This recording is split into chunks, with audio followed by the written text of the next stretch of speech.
What's going on, everybody? It's Chris James here, and today I'm going to be doing a small talk about how to break your long-term fast. This one is a little impromptu, but the reason I'm doing it is because, as a lot of you know, we've got the biggest winter contest going on right now, and I was asked to speak on, how to properly break long-term fast. So, anyway, when you're breaking a long-term fast, you pretty much want to ease out of your fast just like you would ease into it.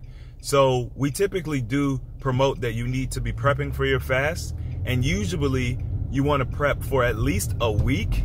10 days is better, the longer the better, but you want to come out of your fast the same way you go into it. So when you're doing 30 days, let's say you're doing a 30-day fast, you're going to want to give yourself at least 7 days to come out of the fast. So the easiest way to look at this is the first day, you're going to start incorporating fruit juice and juicy fruits. Okay, I don't want to confuse you, but fruit juice. So that's, you juice some fruit, but also you want to eat juicy fruit. And really what I'm saying is you want to eat high water content fruits. So you want to stay away from stuff like potatoes, right? When you're breaking the first couple of days when you break your fast. So for the first couple of days, fruit salads would be great options. Smoothies would be great options because you're breaking the fruits or vegetables down in a more easily digestible format, and that's really the name of the game. So when you're doing a long fast, what happens is your body actually starts to shut down some of the digestive system, and it reverts that energy to healing. So you have to give your body an opportunity to kind of ramp back up, if that makes sense.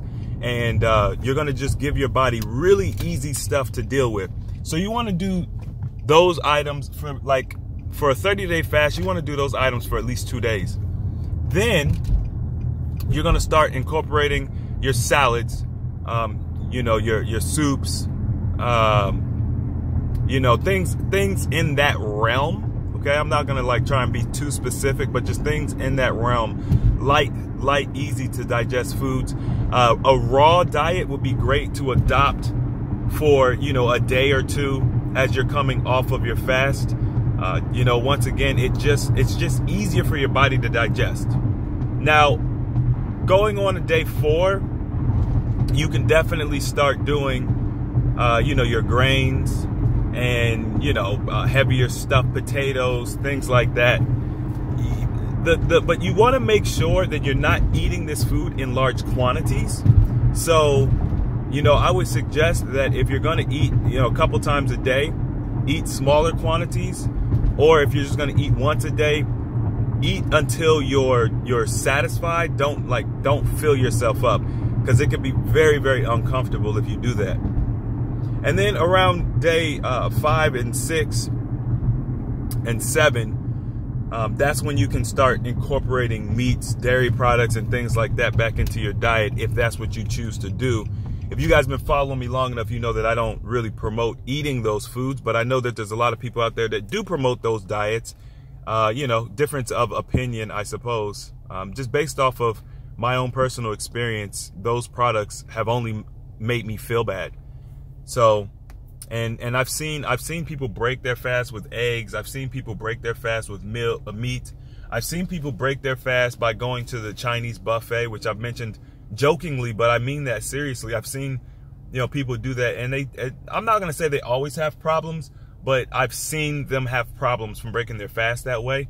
So I would just highly recommend against that. Stay away from the meats, dairy products, processed foods, and refined sugars as much as possible when you're breaking your fast. Give yourself a few days before you start eating that stuff, and then when you do eat it in small quantities, and give yourself an opportunity to adjust to it. You may find that you have really harsh reactions, and that may encourage you to kind of stay away from that stuff, because as your body adapts, the harsh reactions will go away, but you'll remember how it made you feel when your body was a little bit more pure or clean, and it may help encourage you to stay away from it so that you're not eating it on a regular basis. So that's it. That's all I got for you. I hope that, all of you who are in the competition are encouraged.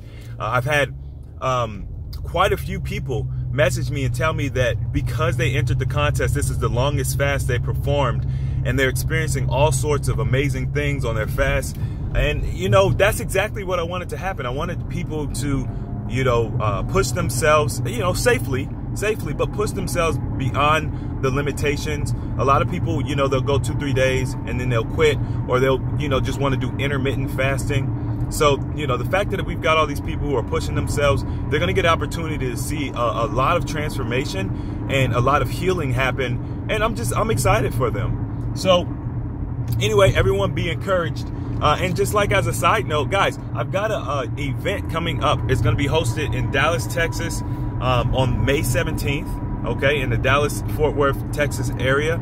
So if you're close, or if you just want to come out and, you know, make a trip of it, we've got all the information on the website on ahealthyalternative.org. You just hit the extras tab and then go to events, and it'll have all the information. I'll leave a link in this video when I get a chance to update it. All right, guys, be safe. Talk to you soon.